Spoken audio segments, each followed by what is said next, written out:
ใช่ป่ะเบิ่งพี่น้องเลย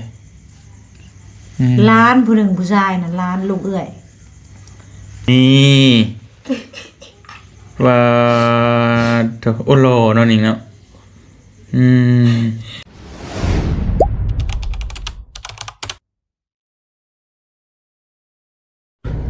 พี่น้องเอกราบทักทายสบายดีพ่อแม่พี่น้องเบิดสุขุสุคนเนาะพี่น้องเนาะมื้อนี้ก็บ่เตียงมาเยี่ยมยามทำข่าวทางน้องนิงพี่น้องเป็นจังไดกันแน่เนาะทักทายสบายดีตอนแรงๆเด้อพี่น้องเด้อบ่เตียงก็บ่ได้มาแต่โดนเติบเลยโตวันนี้เขามาซื้อกับข้าวกับน้ำก็เลยมาเยี่ยมยามทำข่าวทั้งน้องเพิ่นจักเป็นจังไดบุอยู่ดีมีเฮงอยู่บอกกลับบ้านแล้วประจักษ์เมื่อเกี่ยวเข่าเลยบ่เราพี่น้องเนาะไปพี่น้องเลยโอ้ยเป็นอะไรเลิกหรือบ่เอ้าคืออยู่พุ่นบ่เท่ใหญ่ดีนะนาลีเราเมื่อบ้านลาออกแล้วออกเลยแม่นแล้วเราว่าให้เอื้อยมาอยู่ห้องเฮานี่มันสะอาดว่ะแล้วเฮาก็ย้ายมาอยู่นี่ปลุดฝุ่นปุดฟี่โอ้ยบ่มาเลยเจ้ากับน้องนาลีแม่เมื่อเลยมือติดกอดเลยอยู่นี่ห้องนี้ไม่สะอาดบ่แม่อยู่ห้องนอกแสดงว่าห้องตัวสกปรกใช่แม่ไม่ได้คนตกมันซึมเลยบ่อยู่หั่นน่ะแล้วก็เลยเนี่ยกินข้าวกินน้ำเลยบ่ท่านได้กินติเบิ่งหาแนวกินมาฝากก่อนโอ้ยสื่อนี่มาฝากเพิ่นพี่น้องนี่เนาะไป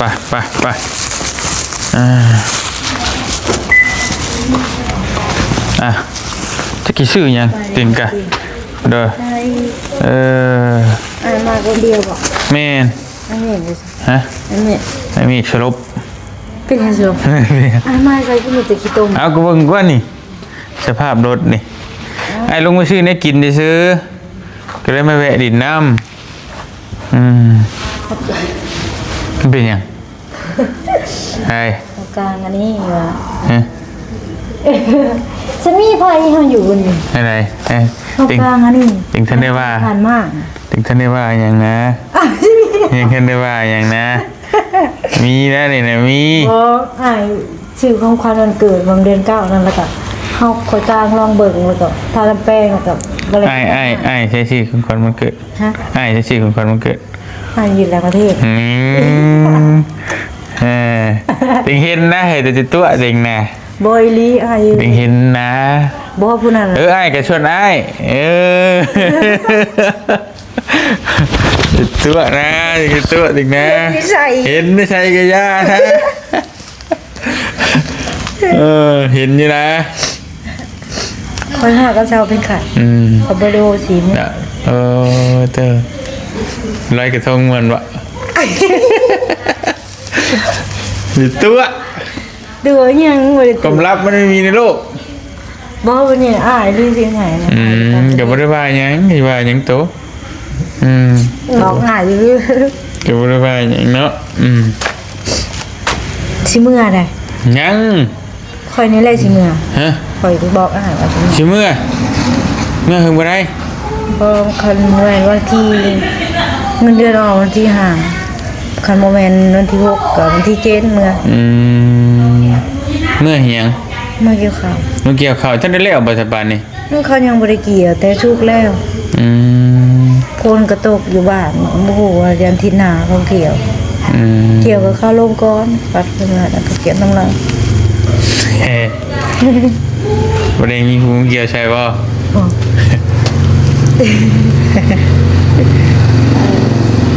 เรายังบริจุบหลดแล้วเราบริเงิน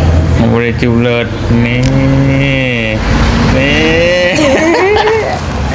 ว่าออกมาทีละหน่อยแล้วเอาแล้วนะจะเป็นอย่างเขาก็เล่าว่าอยู่เมื่อเกี่ยวซอยอยู่แต่รถเรายังพรประจุรถยังรถยักษ์แล้วเห็นงานอยู่สวรรค์นี่บ่อยู่งานเดียวแต่คนอยู่ละแผนกพูดเราอยู่ แล้วพอแนกรีดคอยแล้วพอแนกแกะอยู่ในเครื่องจักรบางเขาเขาบ่ได้เครื่อง ในนั่นบ่ อยู่คนละบ่ เออเฮ้ยพี่น้องเอ้ยอย่าลืมไอ้เด้อ บ่ลืม ว่าไม่ได้กินหนังงัวย้อนระวังเด้ แล้วเห็ดยำแบบหมกบวยยำคนได้ อืม ยำทางนี้ให้อายไปได้คันยังไงอายมาส่งอ่ะทาง มันเป็นได้ไง แบบข้างเมืองเลยไปที่สภาพเลยจักชีวันได้แล้วแต่นั่นแหละยังไงเข้าขี่รถไทยมา อืม บุหัวจักชีได้มาไม่บอก อืมเป็นยังเมื่อเดี๋ยวบริมาได้บ่ บางทีก็มาแม่บอกให้ไปไทยไปไทย อืมอืมสิไปไทยได้ไดคนทั้งนี้บ่คิดฮอดบ่ใช่ บอก สิเว้านะสิเว้านะ บอกนะ ฮะเออพี่น้องนี่เนาะอืมใช้เบิ่งดูไปเบิ่งดู เนี่ย มีอยู่จักกันนี่อยู่ในมุ้งนี่บ่จัก โอ้ย เบิ่งน้องกันพี่น้องเอ้ยใช่ ที่มีอีหยังเลยพัดลมกระตุ่นไว้แล้ว ใจไฟตุ่มผ่าอยู่ฮะ วิ่ง โอ้ยอืม ที่มีอีหยังชิตัวนะ บ่ได้อยู่กันบ่เป็นหยัง ว่าท่านได้มา เออ บอกลีด้วยเลย บ่ทันได้ว่าครั้งนี้ว่าคนนี้ครั้งนี้บ่ ฮะ ครั้งนี้บ่ โมโหมือกัน อืม โมโหมือกันเพิ่นกันถ้าจุบรถแล้วเนาะ บ่ฮู้ว่าเอาลงฟอกลงเฟซเพิ่นน่ะบ่ฮู้มึงตัวจะเว้าถ้าบ่มั่นใจวันนั้นน่ะบ่กล้าลงเฟซดอกแหมแม่นบ่ล่ะเออฮะ แกนบอก ฮะ คือแกเลย อะไรก็ เราทำกันไงเมฆวะเนี่ยมาแล้วเว้ย โอ้ใช้มาเบิ่งดูมาเบิ่งใหม่ดู ไผ่ น้ำเบิ่งใหม่ดู ทางนี้ น้ำเบิ่งใหม่ดูเดี๋ยวในหูกับตัวจริงไม่ที่เบิ่งนั่นเนาะ มอในหูกับตัวจริงก็คือกันเลย แม่นว่า บ่บ่อยเลย บ่ได้เพิ่มบ่ ไม่ได้เพิ่ม เบิ่งมาเบิ่งดู เราอยู่แค่3 ปีนึงน่ะ ชามป้อคือกินเด็กเธอ เฮ้ยอย่าว่านะนะอันอยู่3นี่กล่องสดเนาะถ่าย ใช่ป่ะเบิ่งพี่น้องเลย ร้านผู้หนึ่งผู้ชายน่ะร้านลูกเอื้อยแต่ผู้หญิงผู้นั้นน่ะคนอยู่งาน ฮูบคู่บ่มีบ่วะคือเห็นฮูบคู่อยู่บ่นะฮูบหลายคนนะฮูบคู่นะโอ้รอเนาะรอแล้วนี่นะอ๋อตัวบ่ธรรมดาเว้ยดึง เยี่ยม โอ้แล้วใช่สะท้อนแสงพี่น้องเลยปิดเพชรกันนี่ว่าโอ้โลเนาะนี่เนาะตัวเรากับแบบไอ้เมฆคือกันนะ บ่ แม่นบ่ตามผู้สูงก็แบบไอ้เมฆนั่นแหละแต่ว่าเบิ่งเราแบบว่าอายุแบบแก่แต่ว่าอายุเรามันสาว คนอยู่ใช่ ๆสิโปน คนอยู่เชฟโปนี่จะ บัดดงสวรรค์ จะพ่อแล้วว่าสิโปนรอเนาะมือเกี่ยวเข่านะพี่น้องไงเนาะผู้ว่าชิโน่กับผู้ว่าใต้ๆเพชรเราคนสิโปนโอ้ยเนาะ3 ปี ผู้ไทยอยู่แม่นว่าเทิง อ๋อทุกับบุหันได้หวะป้าทุเป็นผู้บ่าวบอก ว้าว โอ้ลอยแท่นิงบอก เด่นๆตัวยิงดู ตุ๊กตาเฮ้ย เดี๋ยวเจ้า มึงเห็นตุ๊กตาอีกเด้อเพิ่นเด้อ อยากได้เส้นหาของตุ๊กตา มึงมีอีกบงฮักบ่ โอ้คอยเป็นเพื่อนไอ้เมฆคิดว่าไอ้เมฆสิบ่หาเพิ่นหาแล้วก็เฮาคอมเมนต์นี่ว่าเพิ่นกินกาแฟนี่แหละ กระบะ อย่าได้หมักไอ้เมฆบ่มักข่อยแต่ไอ้เมฆอยู่นั่นน่ะอย่าว่าเลย ว่าจะไหนเดี๋ยวมื้อหน้าสิพามีมาหา เชื่อว่า ว่า หมักบ่หมักเนาะ อ้าวน้องเพิ่นก็ท่านได้ว่ามักหรือบ่มักเนาะสิให้ว่ามักเจ้าเด้อสิบ่ใช่ คุยกันแต่ถึงแล้ว วางเดือนเก่า ดีใจนำพี่น้องโอ้มีข่าวดีแล้วจังหน่อยโอ้ยจะกิโลบาทอันนี้ผิดกันเลยอันหนึ่งก็ ผิดกันเลยผิดกันได้ไหนอีกที่แล้วว่าไปสาวเนาะธรรมดาน้องนิ่งพี่น้องเอ้ย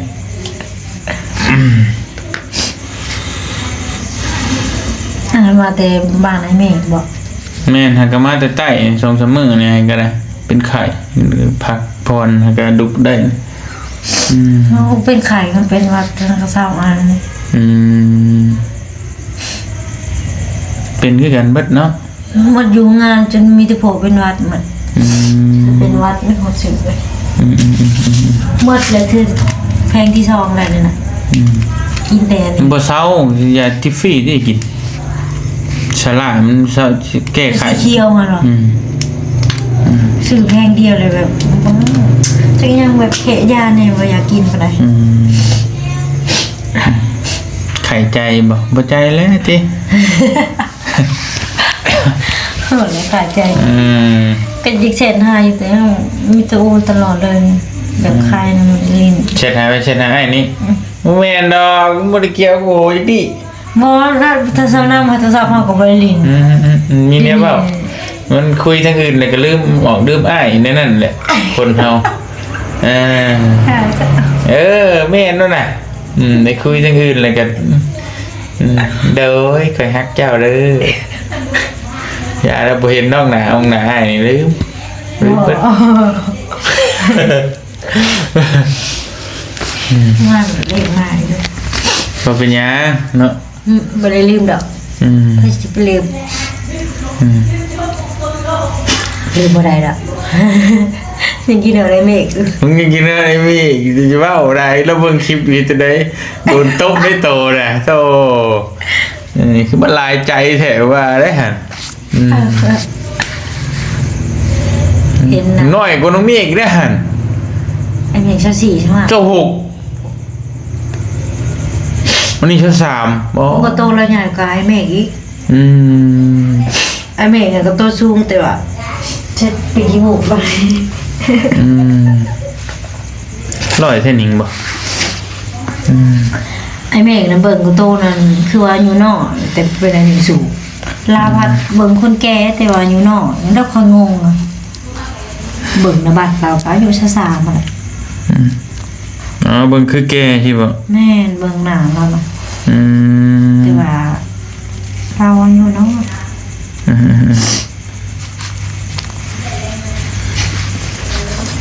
เป็นไงตัวทุกปี24ก็บ่ได้หลายเนาะบ่ได้หลายใช่น่ะคือว่าบุญหลายบ่ได้หลายอายุนะบ่ได้หลายไอ้คิดว่าลืมมาสักคิดว่าจะเป็ดอะไรบ่แม่นเนาะแล้วอันนี้มากินเด็กนะคิดว่าน้องจะเจ็บจะเป็ดอะไรบ่แม่นใช่เนาะโอเคไล่เลียด้านโอเคใช่พี่น้องเอ้ยดีแล้วเห็นในเฟซหรอกบ่เตียงเห็นในเฟซเพิ่นแวบว่าธรรมดาเด้อบานแท้นี่เนาะว่า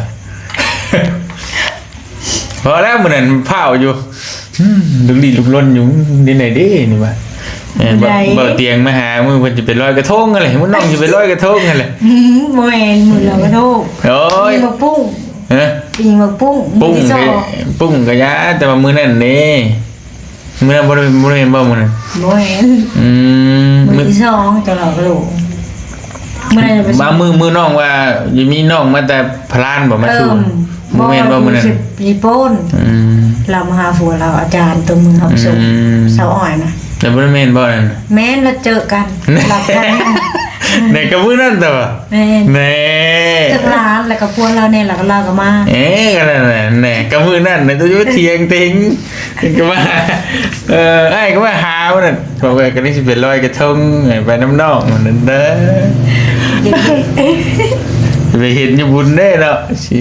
จะเอเพิ่น เอาไอ้ก็ไปบ่ ไปเฮ้ย คือว่าเละ แล้วคนมันหลายบ่เห็นดอกไปกันเฮาก็บ่ได้หลอกมีแต่เฮาพากันเข้าวง เว้ย บ่ได้หลอกนำมีแต่แบบไปยิงกันนั่นน่ะก็พากันเข้าวง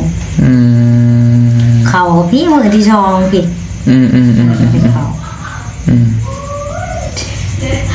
ก็ม่วนอยู่ดอกเนาะบุญปีนี้เนาะ บ่ม่วนนะ อ้าวนี่บ่ม่วนอยู่ บ่ม่วนเทพใจบ่ได้ลง บ่เกี่ยวนะเฮ้ยเทพเถิบบ่ลงก็ยังก็ย่านะเทพพระบุตรไปนำเอ้ยน่ะเอ้ยซ้ำที่ยอกบาดนี่ยามีแนวเว้าแนวหยอกแล้วบัด เกี่ยวกับอะไรแหละ ยังมื้อนี้ก็เกี่ยวอยู่ ฝนตกก็เกี่ยวจะบ่ มันตอนเช้ามันบ่ได้ตกเลย เกี่ยวอยู่ใส่น่ะบ่เก่าน่ะ ห้านอยู่มองห้านเดินอันทงตัวห้าน สิแล้วแหละ ยังไปเกี่ยวช่อยบ่ คือโอ้ที่เห็นงานอยู่ เอาเว้ยเลยไปเกี่ยวซอย อ้าวบ่เห็นงานบ่ ผู้เดียวเฮาเนาะคือว่าอะไรอ่านบ่มาเอาดอกบ่เฮาสิเขียนใบลาฝากวันที่31ก็จัง เพราะว่า31เขาสิไล่เงินเดือนแล้วบ่อยากขาดเลยคันเขาสิลาให้ ก็จังว่ากันตัวพักก่อนจังตำบอกให้ก็ได้เพิ่นเนี้ย มีแต่ที่นอนทางเอาเงินเดือนวันที่หาแหละ แต่พักเวียกก่อนจังว่ากันเดี๋ยวบ่พักก็ไปหยุดบ่ได้นี่ปะสิให้อีก บ่ ไม่อยากดอกเนาะ ผู้เกี่ยวแล้วที่6ตอนที่7นะคะก็เมื่อให้เขาเรียกเดินเมื่อบ่ได้เดินทางนั่นแหละเอาก็ที่ขี่โดยสารเนาะพอเองเลยเครื่องมางอันนี้อีกได้ จังว่ากันถ้าว่านั่นก็ ให้คนมันรัดเอาบ่ ไผ อย่างรถไทยมารัดเอาอยู่ฝั่ง ค่ะได้อยู่เนาะน้ำเชก็เข้าฝนเขื่อนมาฝนตก ทางกันบ่เว้าได้ถึงเนาะฝนตกนี่เนาะ จากพันนาเลย มันย่านตอนนั้น คันเปื่อนก็มีแต่แถวบ้านแถวนั้นแหละคันอยู่ในดงนั่นเขาว่าฝนบ่ได้ตกเลือดไปส่งงูเลย มันตกได้เดี๋ยวนี้ โอ้ เดี๋ยวโทรถามเบิ่งถ้าฝนบ่ตกน่ะสิใครอยู่อ้าวตัวสิครบหมดเลยบ่ซะ อันนี้ บ่สิลงมาเฮ็ดอยู่ เชื่อเมื่อแต่อันนี้แหละแต่ชนอนนี่ว่าสิปะอยู่นี่บุตรีอันใดลงมาเลยเพราะว่าเขาบ่ให้ออกมีแต่แบบเขียนใบลาอะไรก็อันอย่างนี้แหละอุกใจอยู่ในนี้ก็ ตกใจยังอีกปะนี่ ยังเขาบ่เซ็นให้ บ่เซ็นให้มื้อนะบ่เซ็นให้มื้อก็บ่ต้องมื้อง านมาเด้ ก็บ่ต้องมื้อ นั่นแม่เองโทรมีคนเกี่ยวกับ ก็จ้างเพิ่นน่ะฝากเงินมาให้เพิ่นจ้าง เป็นผู้ชายทายงาน แห่งตึกแล้วเฮาขาดงานแล้วก็ฝากเงินมาให้นั่นเอาสมมุติว่าได้เท่าไหร่ต่อเดือน คิดว่า ขาดนะขาด2 มื้อ 3 มื้อนี่ ขาดไม่ใช่อีก เฮาเป็นไข้ แม่นบ่ บ่เราบ่ได้ขาดเนาะเราอันนั้นตลอดแต่เฮานี่แหละ ยังติงบ่ได้เว้า บ่ได้เว้ายังพ่นโตแท้นี่ บ่คิดว่าอายเว้าเนี่ยโหเราบ่ได้ขาด ว้า โอ้ว่าจะ3 ล้านป้ายแค่นี้โอ้อุกใจบ่ได้สิละ3ล้านคันเขาบ่ขาดนะได้คือเก้าสิละ ก็เฮ็ดได้แต่มันเมื่อยมันก็บ่เป็นหยังเนาะ แบบโมตลอดเลย ก็แบบ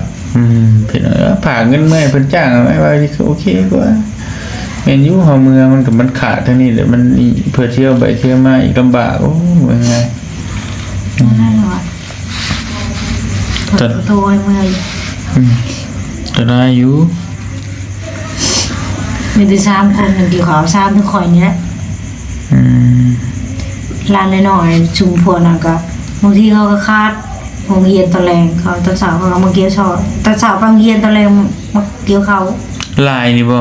ฮะ ลายนี่บ่ เขาอะ อืม โอ้ช่องทุ่งก็ลายนั่นแหละ บ่เรียกชอบ ก็ลอยไปข้างงามก็ อืม 200รวมทั้งช่องทุ่งนั่นแหละจักสิว่าแนวใด อืม ลูกเต็ม มันก็จังว่ากันเป็นตัวพักเวียกก็จังว่ากัน อืมจะไปเกี่ยวซอยไอ้ เยอะๆไปแล้ว เดี๋ยวชิมาส่งแล้วถ้ามันบุญยากไหนถ้าว่าทางมือเนี่ยมันได้บ่ไหวถ้าฝนตกน่ะบ่ไหวย่านมันตรึนต่มเนาะบ่คุ้มรถอันยากก็ชื่อว่า นั่นกระทรวงเฮาอยู่ตะวันเซซื่อ ถ้าว่าฝนบ่ตกก็สิว่านะ ๆบ่จอดนำซื้อปลานี่เด้ปลายังวะ อืม มื้อนี้กกขาว อืม อยู่หั่นแหละก็ได้ จะให้เขามารับเอาติ แม่ ได้คือกันบ่เป็นหยังอืม ไปเข้าสิขี่รถไทยก็คือว่าแหละเชื่อนั่นแหละโอ้ยคิดยังบ่เลย คิดหยังยากแท้ชวนผู้บ่าวขี่รถจักรช็อตเนี่ยกันเมื่อเตะเมื่อเออ ไปตื้อคือตื้อเกือบโดนมือแล้วมือขี่รถจักรเนี่ย ตัวเซลยังเหงื่อกระดกกระเดียวว่าชิมาอยู่ นั่นแหละ นี่ตัวกระวันยังชิลงมาอีกอยู่ไปวันนี้เดือนนึงบ่เมื่อเดือนนึงบ่ คันเกี่ยวไว้แบบบ่ได้พักนะแบบตอนเที่ยงก็กินไปอยู่ทุ่งนาให้นาเลย กิน อีหลีแล้วไว้ฮอดเดือนแต่ก็เดือนปลายนี่แหละ ย่อมแล้วเนี่ยกินข้าว สาว นาน เกี่ยว แล้ว ขาวหม้อกินน่ะเจ็บๆมันเลยพากันเฮ็ดต่อแบบปีกายนี่เห็นแล้วไว้กันทำเฮ็ดพักพรไปอยู่ในเมืองบ่แล้ว บทสมันพักได้ชวนน้องยังอ้อยเมื่อเกี่ยวซอยนำแต่ว่าพักเฮียนบ่ได้เด้ โอ้ย2มื้อนึงมื้อเดียว มาวันศุกร์มื้อเช้าก็ได้เพราะว่าเพิ่นสิฮอดบ้านก็ข้ามวันอาทิตย์ก็มื้อบ่ได้เกี่ยวซ้ำบ่ได้เคยมื้อเกี่ยวข้าวจักเทื่อคันดำหน้านั่นดำอยู่นั่น โอเคแล้วจังว่ากันพักผ่อนซะพี่น้องเอ้ยเดี๋ยวจะโทรหาอ้ายก็ได้ในใดก็บ่เป็นหยังดอกกำลังพักเวียกพักงานกันพี่น้องเอ้ยเนาะดีใจนำเด้อ ได้ยังน่ะ นี่สิ ว่า ได้เบารอเลย โอ้ย โอ้ยิ้ม หาหอดมือก่อน แอบยิ้มอยู่โอเคจังว่ากันเป็นหยังดอกหมอก็จักสิวานได้ขอหมกขอบใจอ้ายในการที่มาเยี่ยมมายามน้องน้องก็ดีใจน้องก็บ่ได้มีหยังแบบแชทหาอยู่แต่แบบคือว่าแหละช่วงนี้เห็นแบบจังยังคิดมาแต่เก่าแหละคิดมาแล้วก็จักไม่ได้เว้ายังบ่ได้เอาก็ได้เพราะว่ารอคิดยังงอกเลย บ่น้องก็บ่มีเป็นหยังสิเว้าก็ขอให้อยู่ดีมีแฮงบ่ให้เจ็บบ่ให้ไข้หาอยู่มันควันยืนให้มีสุขภาพเข้มแข็งก็ได้ไปไสมาไสก็เดินทางปลอดภัยเด้อ สาธุบ่เป็นหยังพี่น้องเอ้ยเงินคำทวงทันอยู่บ่นี่เราจุบเสียกับบ่ได้สิเอาให้ บ่ย่างเลยทายให้นี่เงินเอาเอา หมอ เอาไปซื้อกิน เอาแล้วนะบ่เป็นหยังเฮาจะเอาเงินโออย่าเลยเฮาจะเอาเงินโอปืนเฮาโอเด้เงินโอเอาไปซื้อกินก้อนเด้มันได้แล้วได้แรงให้อ้ายโอเคให้ได้มันบ่ทันได้ใช่